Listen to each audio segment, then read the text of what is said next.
Well, good morning on this beautiful 13-ish morning down by the lake. Um, I was hoping to share some birdsong with you from, this video because we're going into the Tz'ikin Trecena. That's what I'm going to be talking about today. And I thought it'd be nice to start it with some birdsong, but the usual village life kind of things mean that there's a lot of background noise right now. So I can hear the birds, but you probably can't on this video. So, the Tz'ikin Trecena, what we going to expect, what can we focus on during the Tz'ikin Trecena? Because, this is really kind of like, let's say, my goal, my idea with doing this is kind of like, how can we focus our intentions over the next 13 days, day by day, to get the best out of it? How can we align ourselves with the energy of the days in order to help ourselves to evolve, help our community, bring harmony, bring peace, move forward in life in general? And for the Tz'ikin Trecena, I feel that this is a very important one because really for me this is about having a new vision. And so as we've gone through the Ajmak Trecena, we've gone through the Toch Trecena, we're just coming out of the Ik Trecena, the new communication, and now we're going into bringing a new vision into the world, bringing a new vision into our lives, taking 13 days to say, well, what is my new vision? How can I create prosperity for my family, my community, myself, and the world in general? And when I talk about prosperity, I'm really talking about helping everything to thrive, however that might be, whatever that might be. Importantly, we need to make sure that our vision is aligned so that everything thrives, so that the environment thrives, so that our community thrives, so that our children thrive. And of course, with that in alignment, we're going to thrive as well. So, we're going to begin the Trecena with day 1 Tz'ikin. As I said, new vision.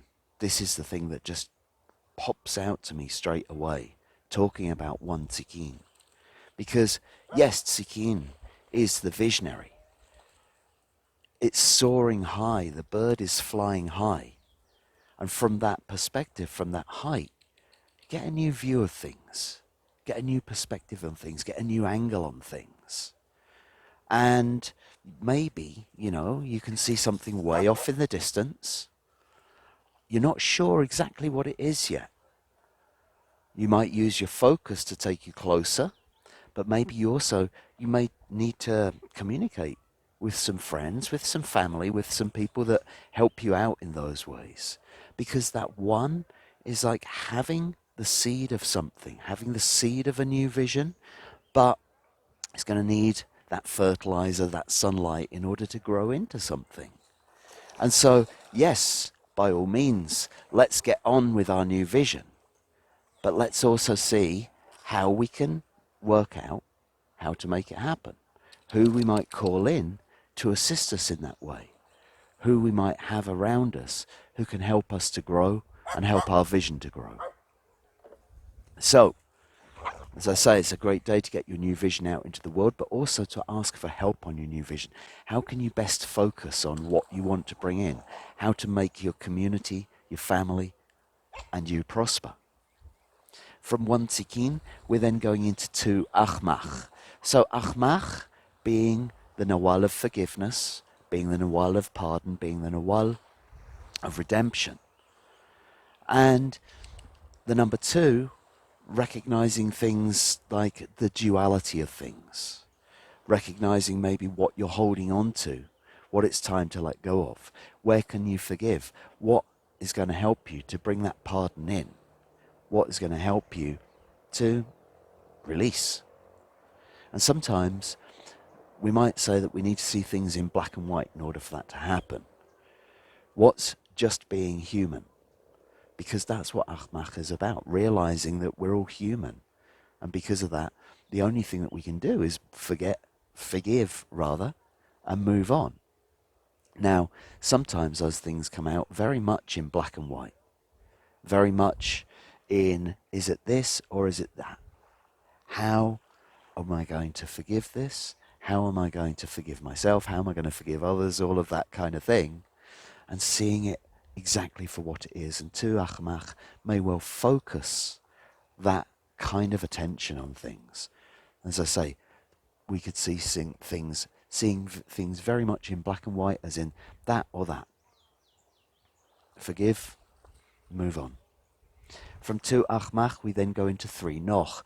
So we're going through this Trecena of vision. We've got our idea ahead of us. And three Noch could be a very reflective day, because Noch being the thinker, being the information that we carry, being what we've learned, what we hold in our heads, being the problem solver as well.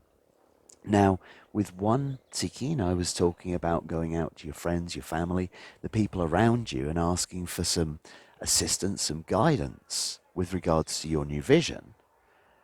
But then when we come to three Noch, this is about going inside and saying, okay, well, with the information that I carry, the information that I hold, with everything that I've learned and everything that I know and everything that I'm holding in my head, how can I reflect on this? Because the three is about going inside, looking inside of ourselves for the solutions. And so, yes, of course, we go outside, we go and ask people, but we also need to go inside and check in with ourselves that it's aligned with the information that we have. Taking in that vision is taking in more information. And sometimes, as I say, maybe something's way off in a distance and we can't quite see it fully yet.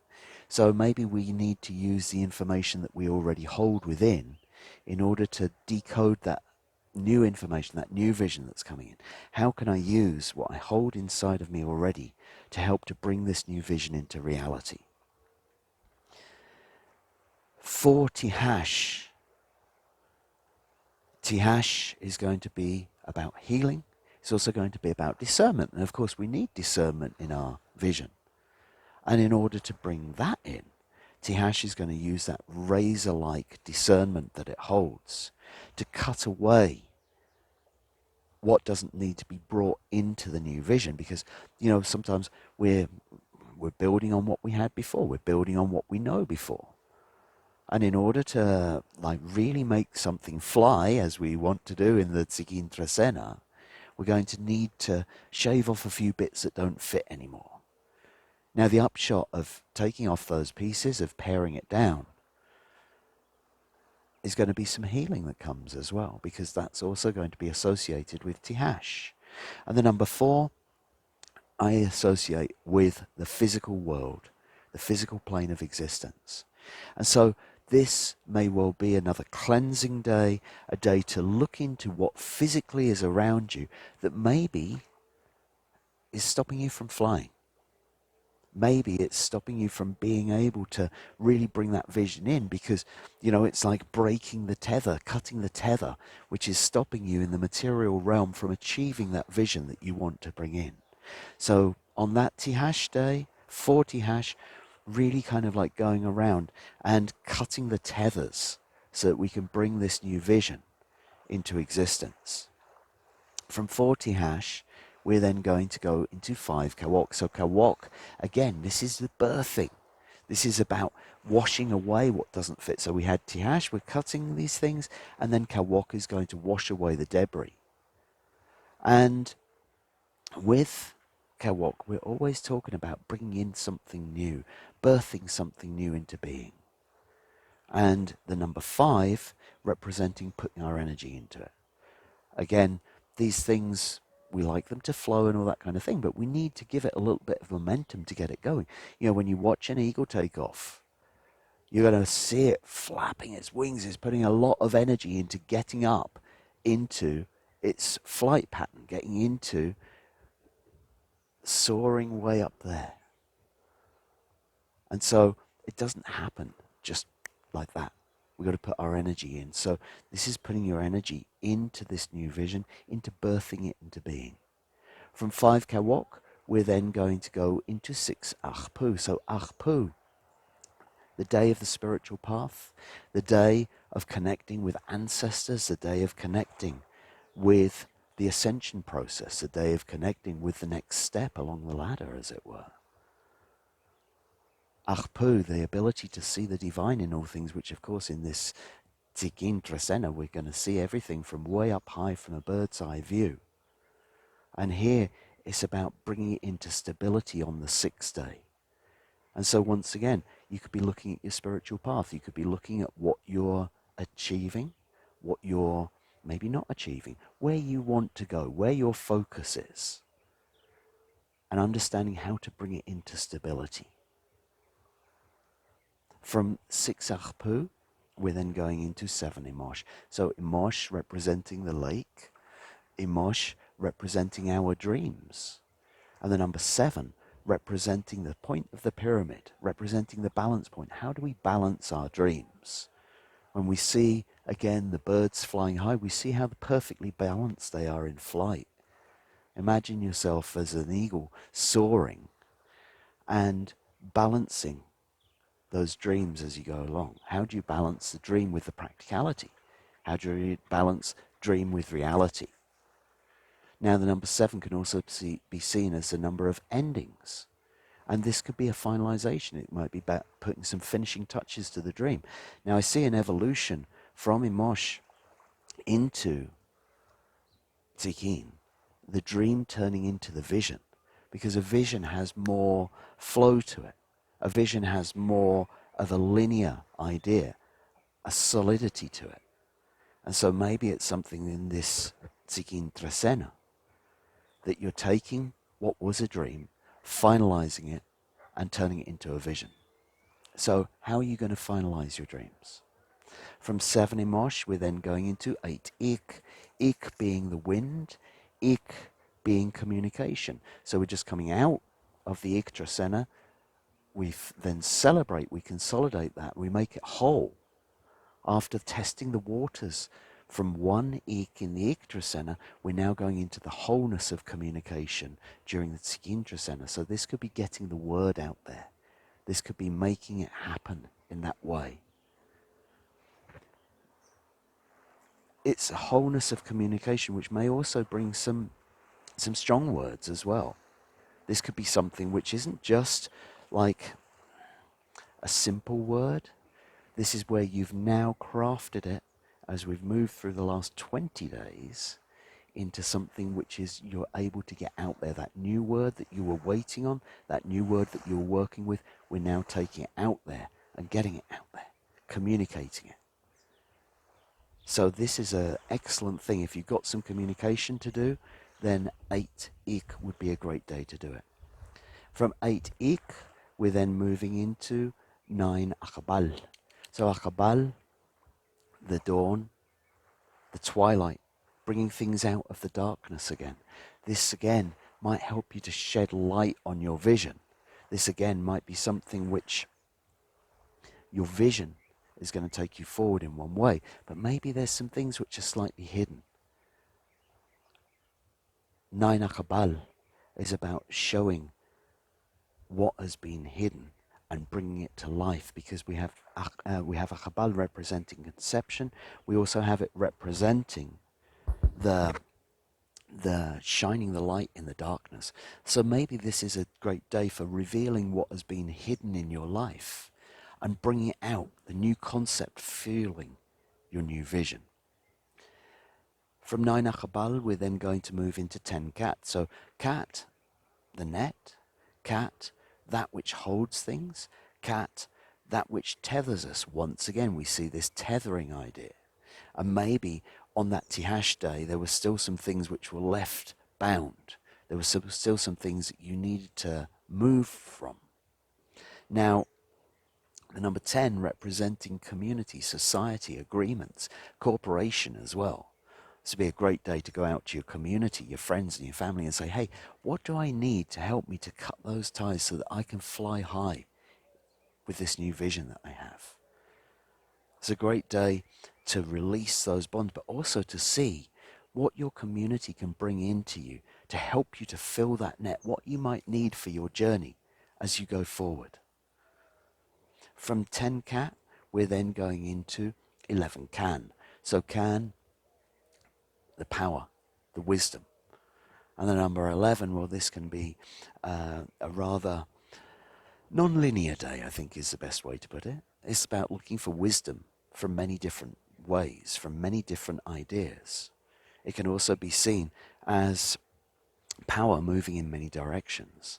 So you may find yourself not particularly focused on the 11 can day as you go around looking for your wisdom around you, as you may feel distracted by one thing or another. But the balance of power, the power to wisdom balance, is something which is very important to get the best out of can days. So it might be a day to ease off the gas, as it were, to be careful about where you're putting your power, to ensure that as you do so, you're doing it with the wisdom that you carry in order to bring that vision into being. From 11 can, we then move into 12 Kame. So Kame, the Nawal of death, Kame, the Nawal of the ancestors. And the number 12 being bringing together all of your life experiences. Now, the other thing about Kame is that we see it as the spiritual alchemist. And as such, it's about moving your soul up to a higher level. And in order to do that, we have to overcome our fears. Now, that overcoming of fears, when you think about it, being like, okay, if we said that one Tz'ikin could be the baby bird, you imagine the baby bird jumping out of the nest for the first time to take flight, when we see fledglings making their first flight and that kind of thing. They've got to overcome some fear in order to do that. And so, as we go into our new vision, of course we have to overcome fears. Maybe it's a fear of failure. Maybe it's a fear of, well, what happens if I fall? Well, 12 Kame is asking you to draw on your life experience, to overcome those fears, to kind of like to how to overcome or ally with your demons, because sometimes those are the ones that are causing us to fear. How do we overcome it? By using our past experience, by calling on the past experience that we've had with our ancestors, with spirit, to help us to overcome that fear. And so as we finish this Trecena, we move into 13 Kech, a very, very powerful day. 13 being the number of spirit, 13 being the number of the ancestors, combined with Kech representing the wilderness. Now, I was already saying about the 12 Kame being kind of like maybe the life experience that we've gained from the interaction with our ancestors, helping us to overcome our fears. But now with 13 Kech, we have another idea along a similar line, which is about taking a walk in nature, which is about using our ability to move around in the mountains and the trees, in the wilderness, to connect with spirit. Because if we were ever looking for something to overcome our problems, to overcome our fears, 13 Kech is the one that brings us the strength of spirit. And that strength of spirit can come from a walk in the woods, walk in nature, working with animals. All of these things are the things which help us to understand how to gain the strength that we need to help our ideas and our new vision to take flight. So, I hope that guides you well in this coming Tz'ikin Trecena, and I look forward to seeing you again in 13 days' time. Thank you.